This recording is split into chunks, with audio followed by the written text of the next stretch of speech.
باللہ من الشیطان اللعین الرجیم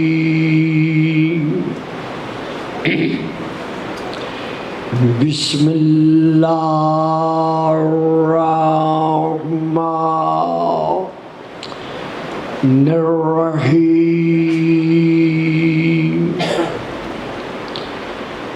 الحمد للہ الذی جعل لیلۃ القدر خیرا من الف شہر والشکر للہ الذی جعلنا من اہل لیلۃ القدر والصلاة والسلام علی معدن فیوضات لیلۃ القدر محمد المبعوث صلوات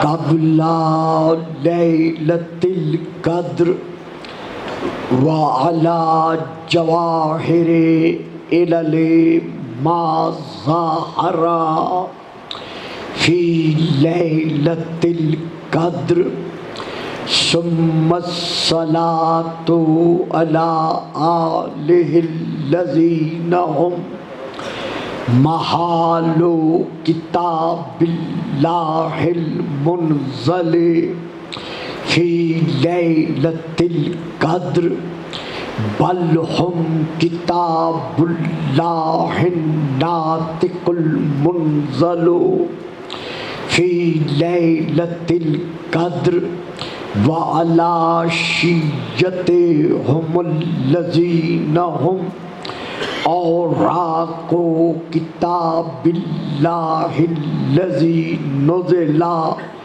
فی لیلۃ القدر لاقتباسہم المعارف من مشکات لیلۃ القدر اما بعد فقد قال اللہ تبارک وتعالی الذی خالق لیلۃ القدر فی کتاب القدر وما آتاکم الرسول فخذوہ وما نہاکم عنہ فانتہوا صلوات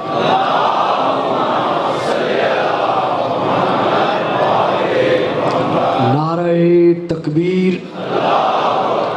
نعرہ تکبیر نعرہ رسالت نعرہ رسالت نعرہ حیدری نعرہ حیدری حسینیت حسینیت یزیدیت یزیدیت بآواز بلند صلوات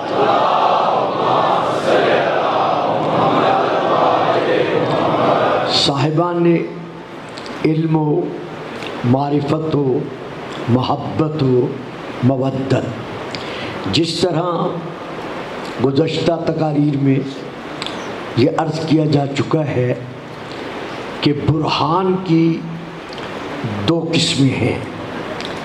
ایک برہان علمی ہے اور ایک برہان عینی ہے۔ برہان علمی سے مراد کلام اللہ ہے اور برہان عینی سے مراد محمد الرسول اللہ کے ساتھ ساتھ علی ولی اللہ ہے۔ اسی طرح صاحبان حکمت کے نزدیک، علماء حکمت کے نزدیک جہاں تک تعلق ہے اس چیز کا کہ موجود اور معدوم، جسے ہم معقولات کہتے ہیں، معقولات کی دو قسمیں ہیں۔ نمبر ایک موجود، نمبر دو معدوم، یعنی ہونا اور نہ ہونا۔ تو ہونا نہ ہونے سے افضل ہے، بہتر ہے۔ اسی طرح پھر موجود کی دو قسمیں ہیں، نامی، غیر نامی، بڑھنے والا اور نہ بڑھنے والا، یعنی جمادات اور نباتات۔ تو جمادات سے نباتات ہر حالت میں افضل ہے۔ پھر نامی کی دو قسمیں ہیں، حساس اور غیر حساس، قوت حس رکھنے والا اور قوت احساس نہ رکھنے والا۔ نباتات پر آپ کلہاڑا چلا دیں، آرا چلا دیں، اس کے اندر قوت حس نہیں ہے۔ لیکن اس کے برعکس اگر آپ کسی جاندار پر، حیوانات پر تھوڑی سی سوئی بھی اس کے پاؤں میں چبھو دیں گے تو اسے احساس ہوگا۔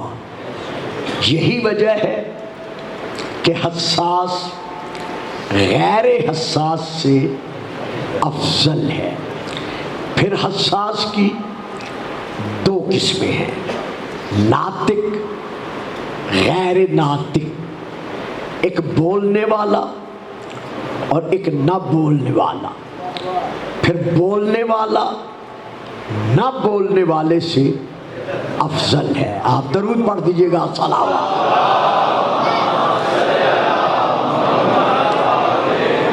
یعنی جو ناطق ہے وہ غیر ناطق سے افضل ہے، بہتر ہے۔ پھر ناطق کی دو قسمیں ہیں، عالم اور جاہل، صاحب علم اور صاحب جہالت۔ یعنی ایک علم رکھتا ہے، ایک کا دامن سینہ علم سے خالی ہے۔ لا یستوی الذین یعلمون والذین لا یعلمون۔ جو صاحبان علم ہیں وہ ہر حالت میں جن کا سینہ علم سے خالی ہے ان سے افضل ہیں۔ پھر عالم کی دو قسمیں ہیں، ایک صاحب علم وہبی اور ایک صاحب علم کسبی۔ یعنی ایک علم وہبی ہے اور ایک علم کسبی ہے۔ علم کسبی وہ ہے جو انسان اپنی زندگی کے آغوش مادر سے لے کر آغوش لحد تک کی تدریجیہ منازل کو طے کرتے ہوئے علم حاصل کرتا ہے۔ سب سے پہلے اسے ماں نے کہا کہ بیٹا کہو ابو، امی، روٹی، پانی۔ یہ ایک سلسلہ علم کسبیہ کے حصول کا شروع ہوا۔ اب یہاں سے چلتے ہوئے وہ اسکول میں پہنچ گیا، پرائمری کے بعد میٹرک کر گیا، ایف اے بی اے کے بعد ماسٹر ڈگری حاصل کر لی، ماسٹر ڈگری حاصل کرنے کے بعد پی ایچ ڈی کر گیا۔ اس کے بعد کچھ نہ کچھ بنتا چلا گیا اور پرواز کرتا گیا، لیکن پھر بھی اس کا علم کسبی ہے۔ درود پڑھیے گا، صلوات۔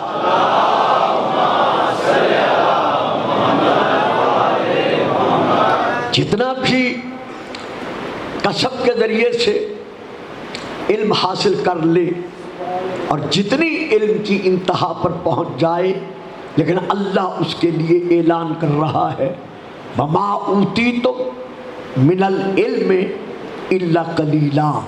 تمہیں نہیں دیا گیا مگر بالکل قلیل سا علم.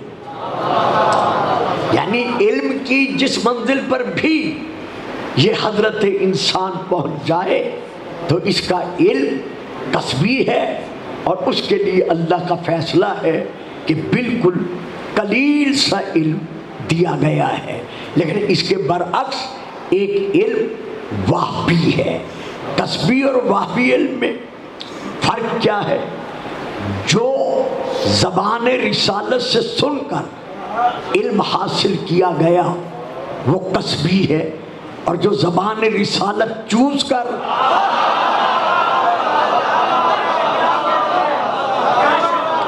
بڑی مہربان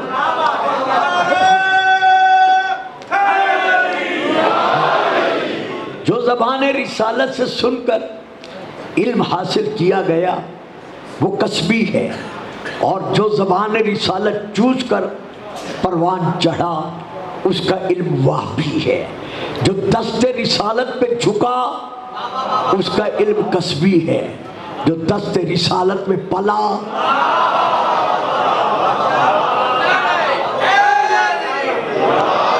اس کا علم وہبی ہے. جو نقش قدم نبوت پر آنکھوں کو ملتا رہا اس کا علم کسبی ہے، اور جو نقش رسالت پر نظر آیا، درود پڑھیے گا صلوات، ظاہر ہے، عیاں ہے. جس کے پاس علم کسبی ہے اس کے لیے نسیان بھی ہے، ہذیان بھی ہے.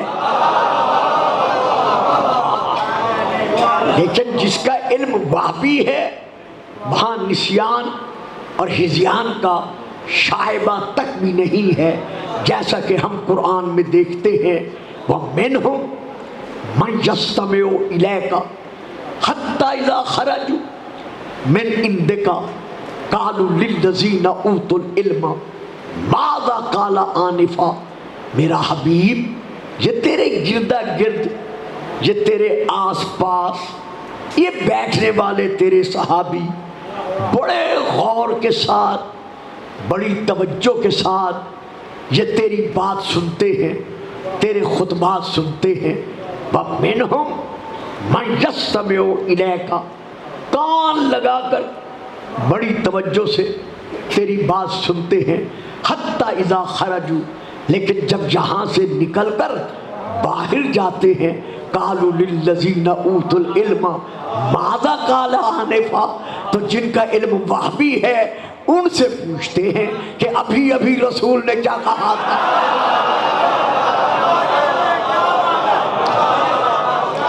درود پڑھیے.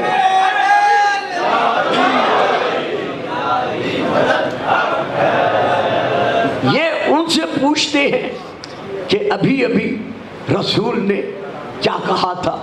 بھائیوں کو زیادہ بزرگوں فاصلہ تو نہیں ہے، اندر ممبر کے پاس بیٹھے ہیں، رسول سے سن کے آ رہے ہیں. لیکن جیسے باہر پہنچے تو صاحبان علم سے پوچھنا پڑا کہ ابھی ابھی رسول نے کیا کہا تھا. دیکھا اللہ کس طرح متنبع کر رہا ہے کہ بھولنے والے اور ہیں.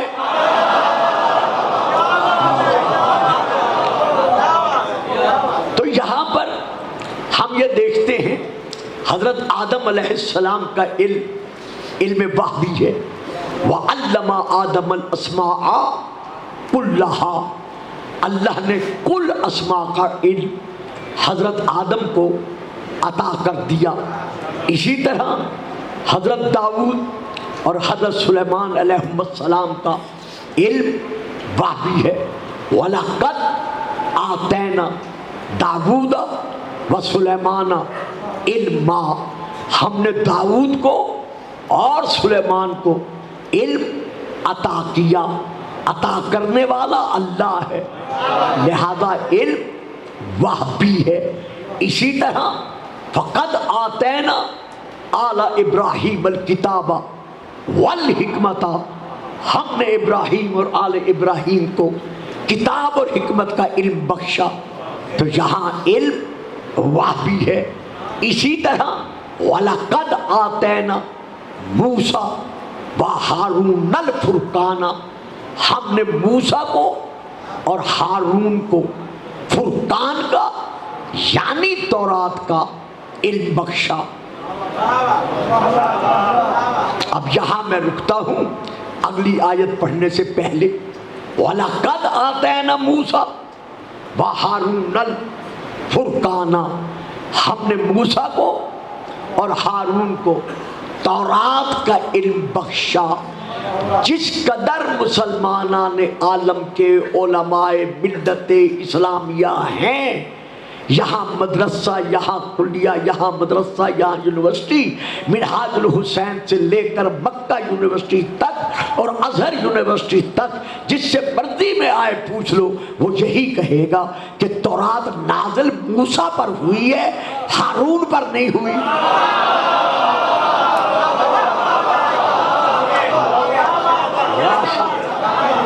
تھوڑی توجہ فرمائے، میں آج شب فضائل نہیں پڑھا کرتا، لیکن یہ صرف تھوڑا سا گزارش کر رہا ہوں کہ جس سے مرضی میں آئے پوچھ لو، شیعہ سنی کی بات نہیں ہے، جو بھی صاحب علم ہے اس سے دریافت کر لو کہ تورات کس پر نازل ہوئی، جناب موسیٰ پر۔ لیکن اللہ کیا فرما رہا ہے؟ وَلَقَدْ آتَيْنَا مُوسَىٰ وَهَارُونَ الْفُرْقَانَ، ہم نے موسیٰ اور ہارون دونوں کو علم تورات بخشا۔ معلوم ہوا جسے اللہ نبی کا وزیر اور وصی بنا دیتا ہے، اسے علم خود عطا کر دیتا ہے۔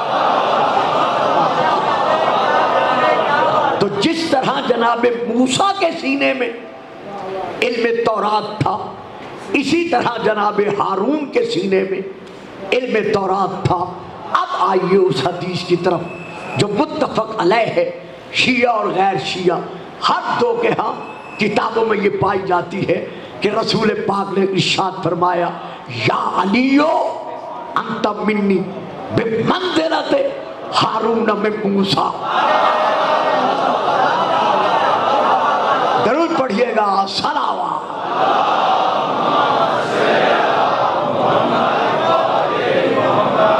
کہ علی تیری منزلت، تیرا مقام میرے نزدیک وہی ہے جو ہارون کا مقام موسیٰ کے نزدیک تھا۔ تو پھر جب مانا جا رہا ہے قرآن کے ذریعے سے کہ جناب ہارون کا علم بھی وحی تھا، تو پھر علی کے لیے بھی تو اعلان ہو رہا ہے، وَكُلَّ شَيْءٍ آتَيْنَاهُ فِي إِمَامٍ مُبِينٍ۔ ہم نے ہر شے کا علم گن گن کر، شمار کر کر کے سینہ امام مبین میں رکھ دیا ہے۔ اب اس کی تشریح میں نہیں جاتا، لیکن یہ واقعہ تفسیروں میں ہے کہ جب وادی النمل میں سے حضرت علی اور جناب عمار یاسر اور کچھ نے حضرت ابو ذر لکھا ہے، یہ گزر رہے تھے، تو حضرت ابو ذر نے بڑے تعجب سے ان چیڑیوں کو دیکھ کر کہا، اللہ اکبر، کتنی عظیم المرتبت ہے وہ ذات جو ان چیڑیوں کی تعداد کو جانتی ہے۔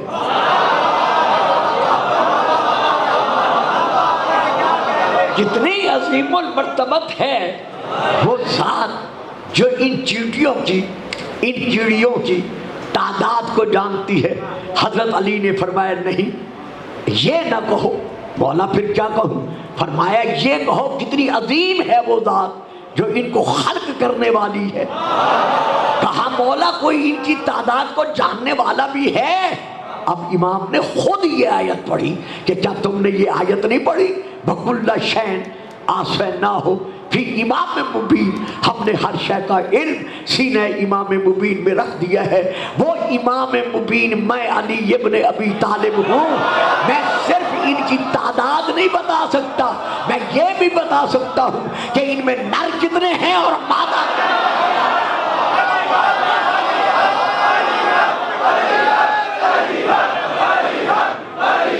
سبحان اللہ۔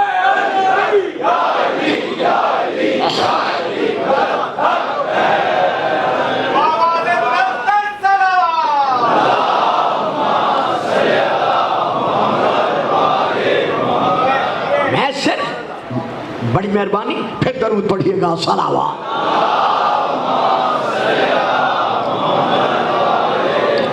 میں صرف ان کیڑیوں کی تعداد نہیں بتا سکتا، بلکہ میں یہ بھی بتا سکتا ہوں کہ ان میں نر کتنے ہیں، مادہ کتنے ہیں، صحت مند کتنے ہیں، بیمار کتنے ہیں۔ یہ میری لفاظی نہیں ہے، یہ مناقب ابن شار آشوب میں مولا کا یہ فرمان موجود ہے کہ میں یہ بتانے پر قادر ہوں کہ ان میں نر کتنے ہیں، مادہ کتنے ہیں، صحت مند کتنے ہیں، بیمار کتنے ہیں۔ حتیٰ کہ میں یہ بھی بتا سکتا ہوں کہ ان میں کون کتنے دن زندہ رہے گا۔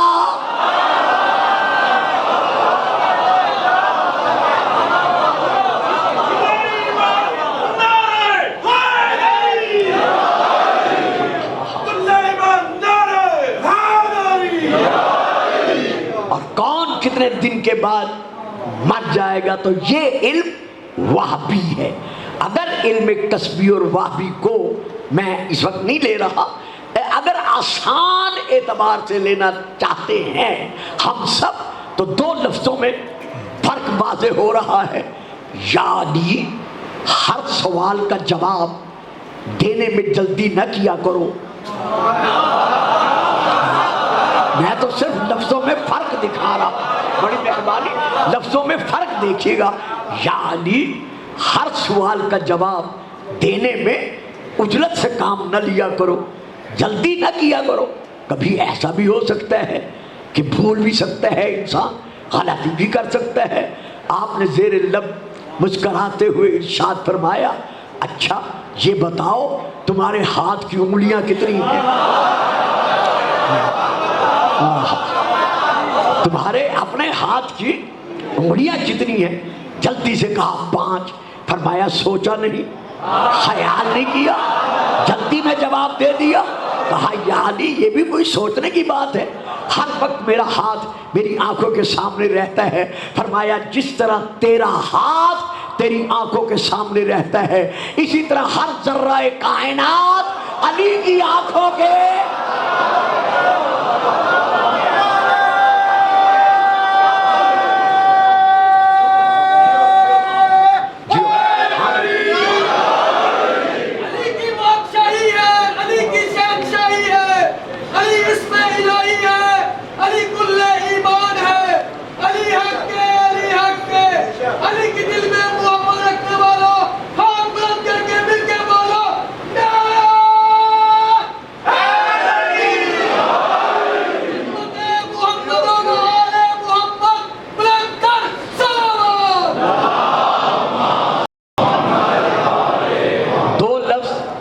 ایک بہت بڑا واقعہ ہے اسی علم کسبی اور علم وہبی کے متعلق، لیکن واقعہ نہیں پڑھ سکتا، صرف 2 لفظ دے رہا ہوں۔ اگر میرے رسول نے تیرا بوسہ نہ لیا ہوا ہوتا تو مجھے پتہ ہے کہ تو ایک پتھر ہے۔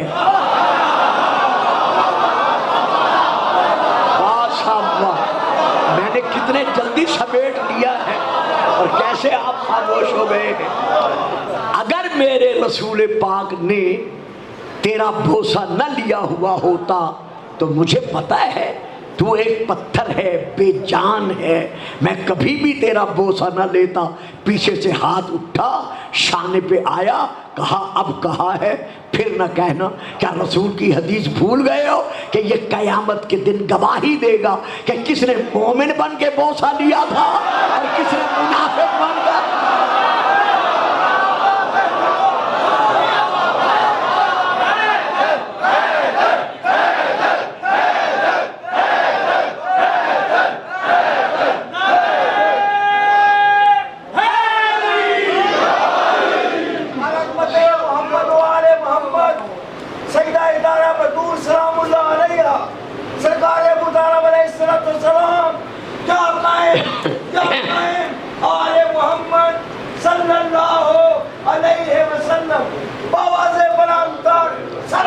اللہم صلی علی محمد وآل محمد۔ جب اسبغ بن نباتہ نے مسجد کوفہ میں صاحب منبر سلونی سے جب آپ نے یہ دعویٰ کیا تھا، سلونی سلونی قبل حد تک کہ دونی، کہ مجھ علی کو نظروں سے گم کرنے سے پہلے جو چاہتے ہو پوچھ لو۔ تو اب یہ اسبغ بن نباتہ کھڑا ہو گیا، مجمع کے درمیان کھڑا ہو گیا، کہتا ہے یا امیر المومنین، آدم سے لے کر عیسیٰ تک کسی نے یہ دعویٰ نہیں کیا، کسی نے یہ دعویٰ نہیں کیا، آپ یہ دعویٰ کر رہے ہیں، کیا آپ یہ بتا سکیں گے کہ آپ نے یہ علم کہاں سے حاصل کیا؟ اب آئیے گا نہج البلاغہ کی طرف۔ حضرت علی کا نہج البلاغہ میں خطبہ ہے، میں صرف چند سطریں پڑھ رہا ہوں۔ جب اس نے یہ سوال کیا کہ آپ نے یہ علم کہاں سے حاصل کیا، تو آپ نے ارشاد فرمایا انا وضعت فی الصغر بقلاق للعرب وکسرت نواجم قرون ربیۃ ومدرا وقد علمت موضعی من رسول اللہ صلی اللہ علیہ وآلہ وسلم بالقرابۃ القریبۃ والمنزلۃ الخصیصۃ وضعنی فی حجرہ وانا ولد یضمنی الی صدرہ ویمسنی جسدہ ویشمنی عرفہ وکان یمضغ الشیء ثم یلکمنی۔ درود پڑھیے گا، صلوات۔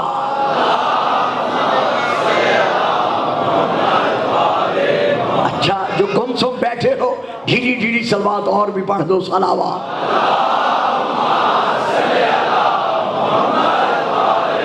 سبحان اللہ۔ انا وضعت فی الصغر بقلاق للعرب، بات میرے شباب کی نہیں، میری جوانی کی نہیں، میں نے عالم بچپن میں عرب کے بڑے بڑے سورما بہادروں کے گھٹنے محمد کے سامنے ٹکوا دیے۔ واہ جی واہ۔ وکسرت نواجم قرون ربیۃ ومدر، اور ربیہ اور مدر کے قبیلوں کے بڑے بڑے مغروروں کے سینگ توڑ کر میں نے رکھ دیے۔ اور جب میں آغوش کعبہ سے چلا، آغوش روح کعبہ میں پہنچا، کل میں سب کچھ پڑھ گیا ہوں پھر بھی آپ چپ کر کے بیٹھے۔ جب میں آغوش کعبہ سے چلا، آغوش روح کعبہ میں پہنچا، وضعنی فی حجرہ، رسول نے مجھے اپنی آغوش نبوت میں لیا۔ وضعنی فی حجرہ وانا ولد یمسنی جسدہ، میرا بچپنا تھا، رسول اپنا جسم میرے جسم سے مس کرتے تھے۔ اگر محمد 40 سال کے بعد نبی بنا تو جسم مس کرنے پر فخر کیسا؟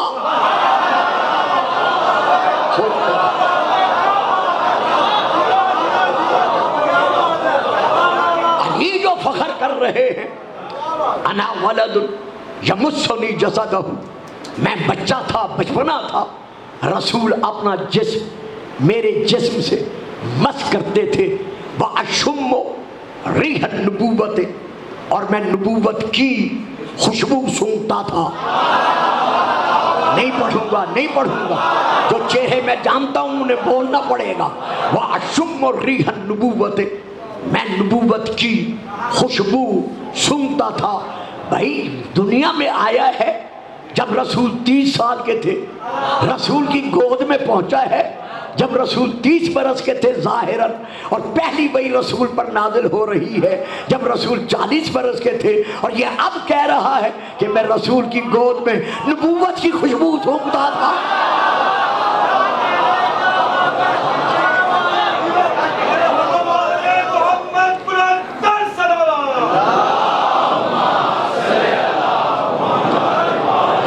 سبحان اللہ۔ واشم ریح النبوت، اور میں نبوت کی خوشبو سنتا تھا۔ وَيَكْنَفُنِي إِلَىٰ فِرَاشِهِ، اور جب میرے سونے کا وقت آتا تھا تو رسول مجھے اٹھا کر میری ماں کے حوالے نہیں کرتے تھے، بلکہ لوریاں سنا سنا کر اپنے پہلو میں خود سلاتے تھے۔ بس جس فکرے کے لیے میں نے یہ چند کلمات لیے ہیں میں وہ فکرہ ادا کر کے بس ختم کرتا ہوں یہاں پر۔ اس کے بعد فرماتے ہیں وَقَانَ يَمْضُغُ الشَّيْءَ ثم یلکمنی ہے، جب مجھے بھوک لگتی تھی تو رسول پاک کیا کرتے تھے؟ غذا کا لقمہ اٹھا کر اپنے منہ میں رکھ کر لعاب نبوت پہ پیس کر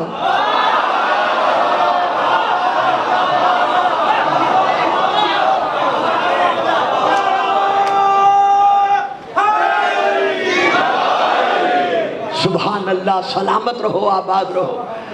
رسول پاک جب مجھے بھوک لگتی تھی تو رسول پاک کیا کرتے تھے؟ غذا کا لقمہ اٹھا کر اپنے منہ میں ڈال کر لعاب نبوت میں باریک پیس کر میرے منہ سے منہ ملا کر وہ لقمہ مجھے عطا فرماتے تھے۔ اسبغ، اب جو تم مجھ سے پوچھ رہا ہے کہ میں نے یہ علم کہاں سے حاصل کیا ہے، ھذا لعاب رسول اللہ۔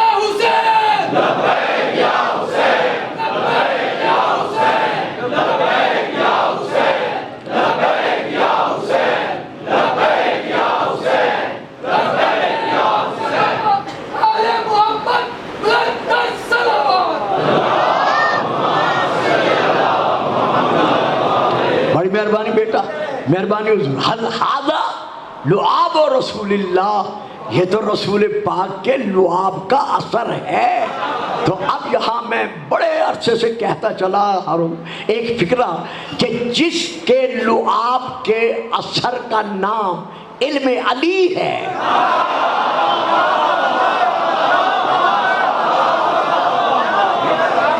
جس رسول کے لعاب کے اثر کا نام علم علی ہے، اس کا اپنا مقام علم کیا ہوگا؟ تو ہم دیکھتے ہیں تفاسیر میں بھی، احادیث میں بھی، تاریخ میں بھی کہ رسول نے صرف علی کو اپنی زبان نہیں چسائی، بلکہ علی کے ساتھ ساتھ امام حسین علیہ السلام کو آپ کے ظہور کے بعد یہ مستند تواریخ میں ہے کہ آپ شیر مادر کی طرف متوجہ نہیں ہوئے اور نہ آپ کو کیا گیا۔ یہ ایک ہمارے ہاں اہل تشیع کے ہاں مستقل تاریخ ہے امام حسین علیہ السلام کے متعلق کہ آپ کے ظہور مبارکہ کے بعد آپ شیر مادر کی طرف متوجہ نہیں ہوئے، نہ کیا گیا۔ کیوں نہیں کیا گیا، کیوں نہیں ہوئے؟ حالانکہ وہ بی بی معصومہ ہے، بطول عذرا ہے، طیبہ طاہرہ ہے، لیکن حسین کے خصوصیات میں سے جسے ہم خصائص کہتے ہیں، خصائص المصطفیٰ، خصائص علی ابن ابی طالب، خصائص زینب الکبریٰ، خصائص مولا عباس، بڑی بڑی ہماری ضخیم کتابیں ہیں۔ میں تو خیر بیچارہ معمولی سا طالب علم ہوں، لیکن 2-4 کتابیں رکھی ہوئی ہیں۔ تو جو خصائص پر کتابیں ہیں، ان کتابوں میں سے یہ ایک خصائص حسینیہ پر جو کتابیں ہیں وہ یہ ہیں کہ پوری اولاد علی و بطول میں سے اکیلا حسین ہے جو 40 دن رسول کی زبان چوستا رہا۔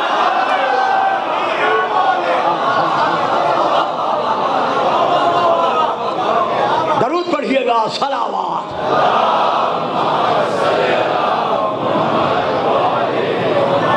یعنی برابر 40 دن رسول پاک حسین کو سیراب کرتے رہے۔ اگر میں آگے نہ بڑھنا مقصود نہیں ہے میرا، میں یہاں رک رہا ہوں۔ اسی طرح حسین ساری زندگی دعا مانگتے رہے نانا کے بعد کہ یا اللہ مجھے ایک ایسا فرزند عطا کر، مجھے ایک ایسا بیٹا عطا کر جو میرے نانے کی شبیہ ہو، جو میرے نانے کی تصویر ہو، جس کو دیکھ کر میں اپنی وہ حسرتیں جو نانے کی زیارت کے لیے رکھتا ہوں وہ پوری کر سکوں۔ اللہ نے حسین کی دعا کو شرف قبولیت سے ہمکنار فرمایا۔ خدا نے امام حسین علیہ السلام کو وہ بیٹا بخشا جس کو آپ علی اکبر کہتے ہیں۔ مشابہ تھا، شبیہ تھا رسول پاک کی۔ اب حضرت، میں نام لے رہا ہوں، اتنے بڑے ادارے میں بیٹھ کر میں تقریر کر رہا ہوں، حضرت آیت اللہ عباس عزیزی صاحب نے جو خصائص شہزادہ علی اکبر پر کتاب مرتب کی ہے، اس میں وہ لکھتے ہیں کہ جس طرح حسین نانا کی زبان چوس کر پلے ہیں، اسی طرح اکبر حسین کی زبان چوس کر پروان چڑھا ہے۔ جس طرح رسول کو حسین سے محبت تھی، اسی طرح حسین کو علی اکبر سے اسی انداز میں محبت تھی۔ رسول پاک مدینہ منورہ کی گلیوں سے گزر رہے ہیں، صحابہ ساتھ ہیں، گزرتے گزرتے ایک گھر کے اندر سے ایک بچے کے رونے کی آواز سنی۔ آواز سن کر میں صحابہ کے رسول اس دروازے پہ رک گئے۔ صحابہ سے فرمایا دق الباب کرو اور اندر جو بھی ہے اسے بلاؤ۔ خاتون خانہ دروازے پر آئیں، رسول کو دیکھا، قدموں پہ جھکی، سلام کیا، مولا میرے دروازے پر آپ؟ فرمایا ہاں، مجھے یہ بتا، یہ جو بچہ تیرے گھر میں رو رہا ہے یہ تیرا کیا لگتا ہے؟ کہتی ہے مولا یہ آپ کا کنیز زادہ ہے۔ فرمایا وعدہ کر آج کے بعد اسے رونے نہیں دے گی۔ تڑپ کر کہتی ہے مولا میرے بیٹے سے آپ کو اتنی محبت؟ فرمایا نہیں، بات تیرے بیٹے کی نہیں ہے، اس کی آواز میرے حسین کی آواز سے ملتی ہے، لہذا میں یہ برداشت نہیں کر سکتا کہ جس بچے کے رونے کی آواز میرے حسین کی آواز سے مل رہی ہو، میں اس کے رونے کی آواز سنوں۔ کتنا پیار تھا رسول کو حسین سے، اور کتنی لازوال محبت تھی حسین کو شہزادہ علی اکبر سے۔ شاید آپ نے یہ واقعہ سنا ہوا ہوگا، ہمارے ہاں کتب میں ہے کہ جب کوفے سے لے کر شام تک نیزوں پر سر سوار کر کے ظالم لے کر گئے، تو جس نیزے پر حسین کا سر ہوتا تھا پوری نگاہ اکبر کے سر پہ رہتی تھی۔ جدھر جدھر اکبر کے نیزے کو یہ ظالم پھراتے تھے، حسین کا سر اعجازی طور پر ادھر رخ کر لیتا تھا۔ جب یہ قافلہ اسیروں کا، قیدیوں کا حلب کی پہاڑیوں میں پہنچا تو ظالموں نے آپس میں بیٹھ کر یہ مشورہ کیا کہ چونکہ حسین اکبر کو دیکھ کر مسرت حاصل کرتا ہے، لہذا ہم کوئی ایسی تجویز کریں کہ حسین اکبر کو دیکھ نہ سکے۔ یہ کہہ کر شہزادے کا سر ایک علیحدہ بکسے میں انہوں نے بند کر دیا، یعنی نیزے پر نہیں چڑھایا بلکہ علیحدہ بکسے میں شہزادے کا سر بند کر دیا۔ اب حسین نیزے پر ہیں، نگاہیں ڈھونڈ رہی ہیں، اکبر کا سر بکسے میں بند ہے۔ رات پڑ گئی، ظالم اپنے اپنے مقام پر مشروبات کے بعد سو گئے۔ جب صبح اٹھے دیکھا نیزے پر حسین کا سر نہیں ہے، ہر طرف تلاش کیا، جب غریب زہرا کا سر نہ ملا، آئے سجاد کے پاس، پشت مبارکہ پر تازیانہ برسا کر کہا سجاد بتا تیرا بابا کہاں گیا؟ سجاد رو کر کہتے ہیں جہاں میرا اکبر ہے، صندوقچہ کھولو میرا بابا وہی ہوگا۔ اس صورت اعجازی میں امام نے محبت کا اظہار کیا۔ علی اکبر کے ساتھ جب صندوقچہ کھولا گیا تو حیرت کی انتہا نہ رہی کچھ لوگوں کی۔ اور کچھ لوگ رونے لگ گئے، کچھ نے سجاد پہ ظلم شروع کیا۔ امام کا منہ اکبر کے لبوں پر تھا، آنکھوں میں آنسو تھے۔ اور رونے والوں، جو اکبر کی چند لمحوں کی جدائی برداشت نہ کر سکا، اللہ جانے اس نے اکبر کے سینے میں نیزے کیا نہیں۔ سبحان اللہ، سبحان اللہ۔ کتنا پیار تھا امام حسین علیہ السلام کو شہزادہ علی اکبر کے ساتھ، کہ جب امام سے اکبر نے آ کر کہا بابا مجھے بھی اجازت دے دو، 7 مرتبہ زہرا کا لال زمین سے اٹھا، 7 مرتبہ زمین پر بیٹھا۔ حضرت علامہ دربندی نے بھی، باقی علماء نے بھی یہ لکھا ہے، حضرت علامہ بحر العلوم نے بھی یہ اپنی کتاب میں تحریر کیا ہے کہ واعظین ذاکرین جب بھی جناب علی اکبر کا ذکر کیا کرو، مومنین سے کہا کرو بے شک ایک آنسو نکل آئے لیکن آنسو ضرور برسائیں، یہ حسین کا وہ بیٹا ہے جس کی شہادت نے حسین کو بوڑھا کر دیا۔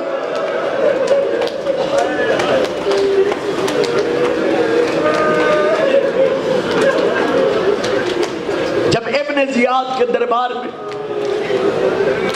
امام حسین کا سر تشت میں لا کر اس ملعون کے سامنے رکھا گیا، اس نے بیعت کی چھڑی سنبھالی، حسین کی زلفوں میں ہاتھ ڈالا، ہاتھ ڈال کر گستاخی کرنے سے پہلے اس نے دیکھا حسین کی ریش مقدسہ کو، سر کے بالوں کو تانا دیتے ہوئے کہنے لگا حسین کتنے جلدی بوڑھا ہو گیا ہے۔ رونے والوں، عزاداروں، جیسے اس نے کہا حسین کتنے جلدی بوڑھا ہو گیا ہے، وہ بہن جو بیٹھی ہوئی تھی کنیزوں کے نرغے میں سیدہ زینب وہیں سے رو کر کہا میرے حسین کو اکبر کے غم نے بوڑھا کر دیا۔ مرحبا مرحبا، اجرکم اللہ۔ بس زیادہ دیر مصائب نہیں پڑتا، جو وقت ہے اس کے اندر ختم کر رہا ہوں۔ تو جب بھی شہزادے علی اکبر کی شہادت پڑھی جائے کوشش کیا کرو، دعا مانگا کرو کہ یا اللہ مجھے یہ توفیق عطا کر کہ میں حسین کے فخر یوسف بیٹے کے غم میں چند آنسو برسا سکوں، تھوڑا سا رو سکوں، کیونکہ ہمارے ایک علامہ نے امام حسین علیہ السلام کے حرم میں شہزادے علی اکبر کی شہادت پڑھی، بڑا گریا ہوا، لوگوں نے بڑا ماتم کیا، گھر چلے گئے، خواب میں سو گئے، مولا کی زیارت ہوئی، فرمایا آج کے بعد میری زیری کے اندر اکبر کی شہادت نہ پڑھا۔ اور کچھ علماء نے لکھا ہے ایک برقع پوش خاتون اس علامہ کے خواب میں آئی، کہا علامہ مجھ سے وعدہ کر آج کے بعد میرے حسین کی زیری کے پاس کھڑے ہو کر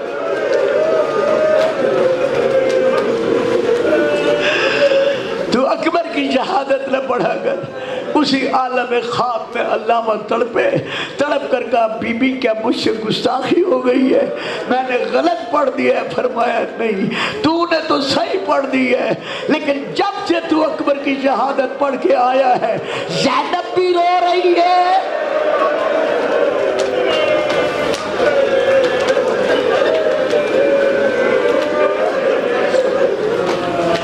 میرا حسین بھی رو رہا ہے۔ یہ وہ غم ہے۔ حضرت علامہ دربندی علیہ الرحمہ سے کسی نے پوچھا تھا کہ امام حسین علیہ السلام کے لیے آیا سب سے بڑا غم حضرت عباس کی شہادت کا ہے یا حضرت علی اکبر کی؟ علامہ دربندی نے دونوں ہاتھوں سے اپنا منہ سر پیٹا، چیخے مار کر روئے، دھاڑے مار کر روئے، کہا مومن تیرے ذہن میں سوال کیسے آیا؟ عباس کی شہادت نے حسین کی کمر توڑ دی۔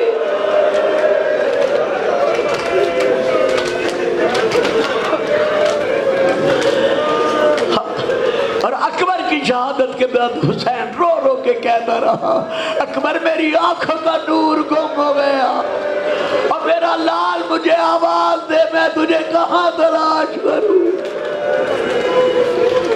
جب اکبر نے کہا بابا مجھے بھی موت کی اجازت دے دو، سیدہ کا لال 7 مرتبہ زمین پر بیٹھا، 7 مرتبہ زمین سے اٹھا، بیٹے کا منہ چوما، پیشانی چومی. ہاں اکبر اجازت دیتا ہوں بابا سیدھا جاؤں میدان میں. کہا جانے سے پہلے مجھے اتنا بتا دے، تیرے جانے کے بعد مجھے اکبر کا بابا پکار کر کون پکارے گا؟ میں کس کو آوازیں دوں گا اکبر؟ کہا بابا کیا میرا نام شہداء کی فہرست میں نہیں ہے؟ بیٹا ہے. بابا اب اجازت دو، رہا نہیں جاتا. اچھا بیٹا جاؤ. اکبر کی راہ میں قربان کیا. بابا سیدھا جاؤں؟ فرمایا نہ، پہلے اس ماں کو جا کر آخری سلام کرو جو 18 سال سے تمہیں دولہا بنانے کے خواب دیکھ رہی ہے. شہزادہ چلے، ماں ام لیلہ کے خیمے کے دروازے پر رکے. رک کر کہا اماں چند منٹوں کے مہمان بیٹے کا آخری سلام. جب کہا نا آخری سلام، بی بی زمین پر دونوں ہتھیلیاں رکھ کر زمین سے اٹھی، آواز دے کر کہا اکبر اجازت مل گئی؟ ہاں ماں مل گئی ہے. پھر دروازے پہ نہ رک، خیمے کے اندر آ. اکبر خیمے کے اندر آیا. بی بی ایک ایک بی بی کے خیمے میں گئی. رو کر کہا بیبیوں میں اکبر کو موت کا دولہا بنا رہی.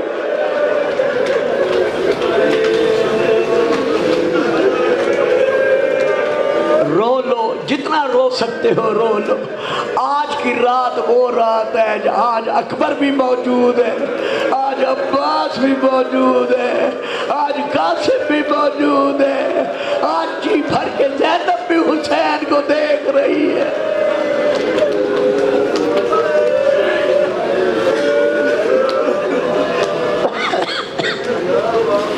کل اسی وقت زہرا کے گھر کا چراغ بجھ چکا ہوگا اور روضہ رسول کا چراغ خاموش ہو چکا ہوگا. رونے والوں، عزاداروں، بیبیوں سے کہا بیبیوں آؤ، میں اکبر کو موت کا دولہا بنا رہی ہوں، جس نے مجھے مبارکبادی دے دی ہو آ جائے. ساری بیبیاں منہ سر پیٹتی ہوئی خیمے کے اندر آئیں. ہر طرف سے آواز آ رہی تھی الفراق، الوداع، الفراق، الوداع. علامہ عباس عزیزی لکھتے ہیں یہ اتنے میں زہرا کا لال خیمے کے دروازے پر آیا، اندر قدم نہیں رکھا. فصاح الحسین سبع مرات، 7 مرتبہ حسین دھاڑے مار کے رویا. اللہ اکبر، اللہ اکبر. میں نے پڑھ دیا ہے، آپ نے سن لیا ہے. 7 مرتبہ زہرا کا لال دھاڑے مار کر رویا. جیسے حسین کے رونے کی آواز شریکت الحسین کے کانوں پر پڑی، بی بی نے بیبیوں کا حلقہ توڑا، آئی دروازے پر، حسین کو روتے دیکھا. کہا حسین میں سمجھتی ہوں جوان بیٹے کا غم ہے، تجھ سے برداشت نہیں ہو رہا. حسین اکیلا نہ رو، اندر چلا، بیٹا تیرا ہے، پالا میں نے ہے. دونوں بہن بھائی مل کے روتے ہیں. بہرحال جناب ام لیلہ نے اکبر کو موت کا دولہا بنا دیا. کہا مولا دولہا میں نے بنا دیا ہے، اب دستار خود سجا دو. جب کہا نا خود سجا دو، امام نے امامہ سنبھالا. سنبھال کر اکبر کے سر پر امام نے دستار باندھنی شروع کی، امامہ باندھنا شروع کیا. ایک پلڑا نیچے چھوڑا، ایک پلڑا اوپر چھوڑا. ہائے وہ وقت قیامت، ہر پیج پر امام کہتے گئے اِنَّ لِلَّهِ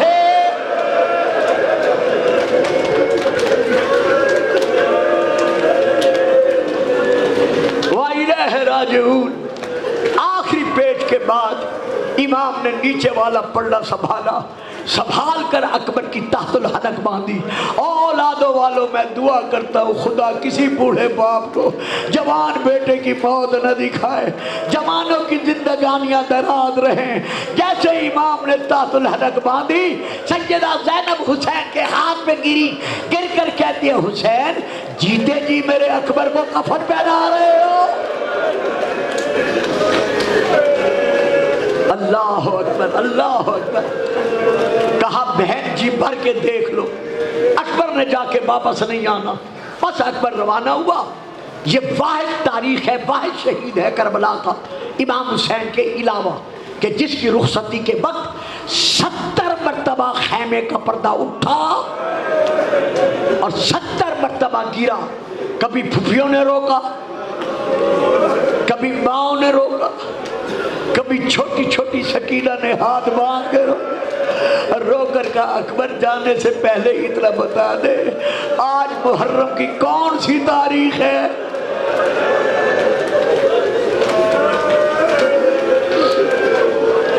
بس آنکھوں میں تصور لے آؤ.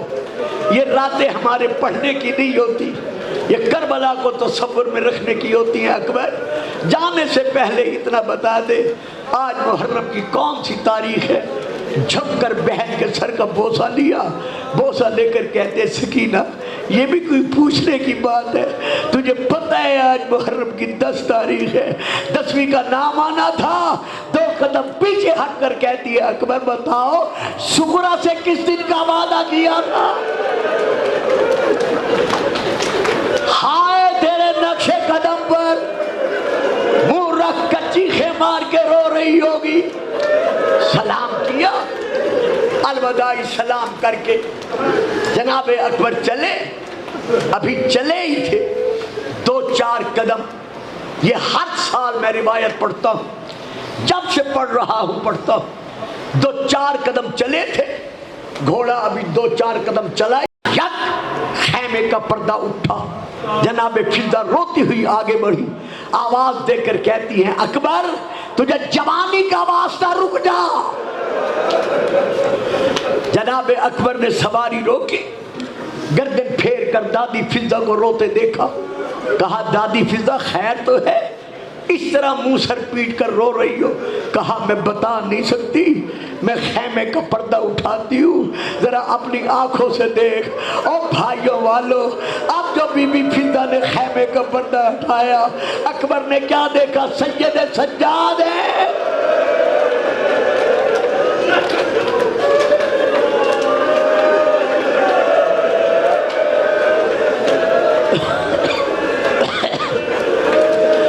سید سجاد ہے، کمر جھکی ہوئی ہے، ہاتھ میں عصا کا سہارا ہے.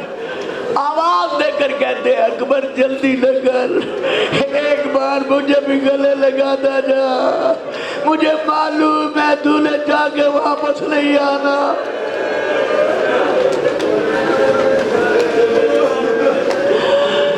سواری سے اترے، سجاد کو گلے لگایا. سجاد نے بھائی کا سینہ چوما. اکبر نے سجاد کی گردن کے بوسے لیے، کلائیوں کے بوسے لیے. حسین آگے بڑھے، کہا سجاد اب اکبر کو جانے دو. بہرحال اکبر روانہ ہوئے، میدان میں پہنچے. پہلے حملے کے بعد پلٹے تھے لیکن دوسرے حملے کے بعد پلٹ نہیں سکے. جب دوسرے حملے پر گئے ہیں لڑتے لڑتے ایک وقت ایسا بھی آیا کہ ایک ظالم نے تیر جناب اکبر کی گردن کی رگوں کو نشانہ بنا کے مارا. جیسے تیر لگا گردن کی کچھ رگیں کٹ گئی. رگوں کا کٹنا تھا. اکبر نے سواری کو چھوڑا، وہی روکا، تیر نکالا، نکال کے پھینکا. ابھی 2-4 قدم سواری آگے بڑھی تھی. اکبر حملہ کرنا چاہتے تھے یا ایک اور ظالم نے آپ کے پھر کے مبارکہ پر، پیشانی پر اتنے زور سے تلوار ماری کہ اکبر کی پیشانی پھٹ گئی. خون نکلا، آنکھوں کی طرف، چہرے کی طرف بڑھا. اکبر نے چاہا کہ خون صاف کرو، یا اس وقت ظالم سنان بن انس نے اور دوسرا نام ہے حسین بن نمیر نے، زیادہ نام تاریخ میں یہی ہے، اس نے زہر میں بجھا ہوا نیزہ علی اکبر کے سینے میں مارا. اور سینے پر ہاتھ رکھ کے ماتم کرنے والوں ذرا اندازہ لگا، وہ نیزہ اکبر کے سینے پہ نہیں لگا، وہ حسین کے سینے پہ لگا.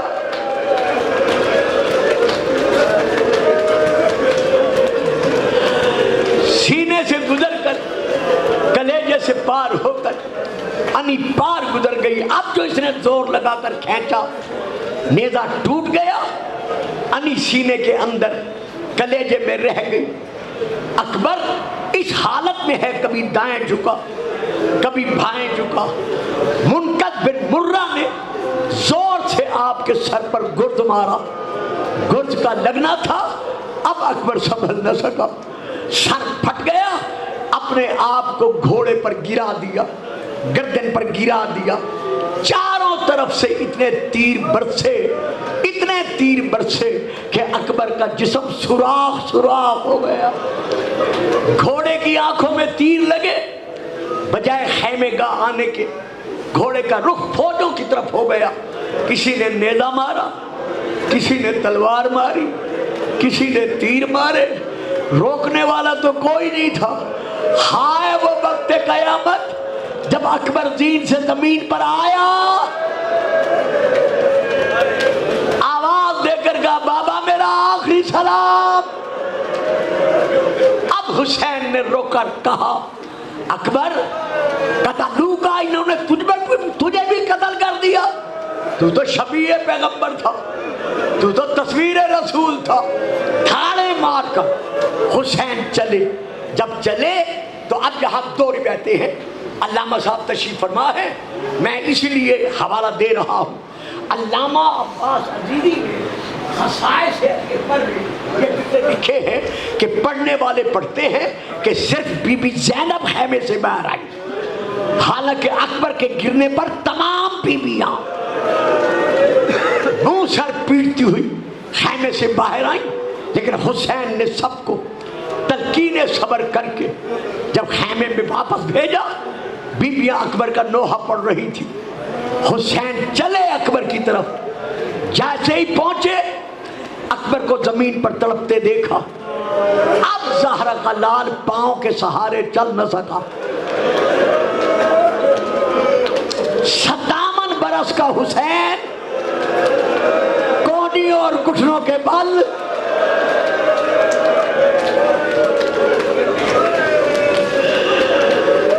اکبر تک پہنچا۔ جیسے پہنچا، اب روایت یہ ہے، امام نے وہاں بہن سیدہ زینب کو پایا، کہا بہن آپ یہاں مجھ سے پہلے؟ فرمایا حسین غم ہی ایسا ہے جس نے مجھے بیٹھنے نہیں دیا۔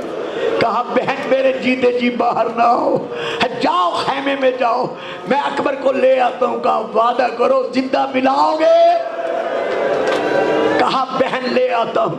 بی بی خیمے گاہ پلٹی روتی ہوئی، خیموں میں کوڑھا میں بپا ہے، امام اکبر کے سرانے یوں دو زانو ہو کر بیٹھے ہیں۔ اکبر نے ایک ہاتھ سے سلام کیا، ایک ہاتھ سینے پر ہے۔ امام جھک کر بیٹے کا بوسہ لے کر کہتے ہیں اکبر اکبر، ہمیشہ دو ہاتھوں سے سلام کرتا تھا، آج ایک ہاتھ سے کیا ہے۔ کہا بابا سینے میں نیزے کی نہیں ہے، درد بہت زیادہ ہے، ہاتھ اٹھ نہیں سکتا۔ اچھا اکبر نیزے کی انی نکالوں؟ بابا اگر نکالنا چاہتے ہیں تو نکال لیں۔ اولاد والو، حسین نے ایک ہاتھ زمین پر رکھا، ایک ہاتھ اکبر کے سینے میں جو نیزے کی انی دی اس میں ڈالا، چاہا نیزے کی انی نکالیں یا زمین میں لرزہ آیا، خیمے سے آواز آئی حسین اکیلا نہ نکال۔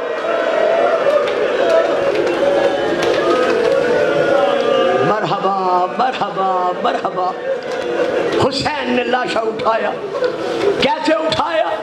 تاریخ یہی کہتی ہے کہ امام کو آواز دینی پڑی، اے ہاشمی شہزادوں، بچوں آؤ میرے ساتھ مل کر اکبر کا لاشا اٹھواؤ۔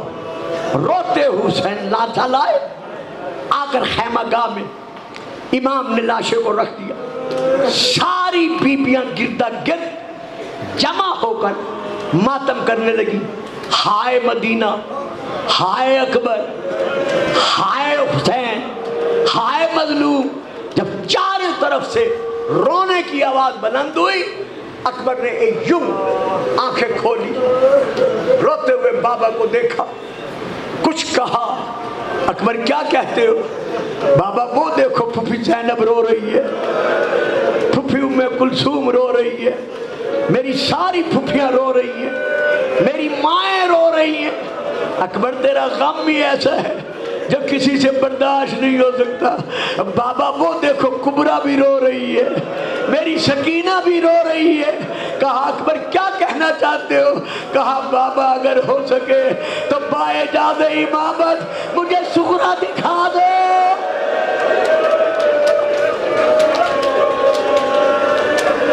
رو لو رو لو، جتنا رو سکتے ہو رو لو، خدا بہنوں کے بھائی سلامت رکھے۔ بابا مجھے صغرا دکھا دو۔ اب امام نے دونوں انگلیاں اٹھائیں، کہا اکبر میری انگلیوں کے درمیان دیکھ۔